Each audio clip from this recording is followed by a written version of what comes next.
How to recover permanently deleted YouTube account. Hello everyone, this is Max. Welcome back to another tutorial video. So let's start without wasting any time.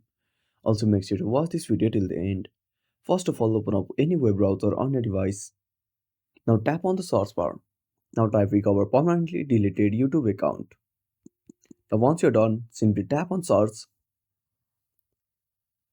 Now on this page, simply open up the first website.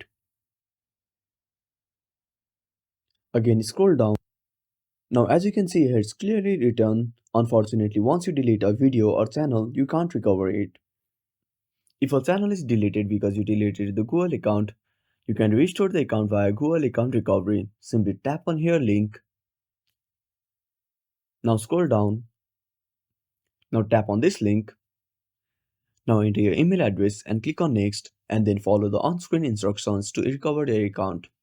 And that's it. Thanks for watching. Make sure to subscribe our channel and hit the bell icon. See you in the next video.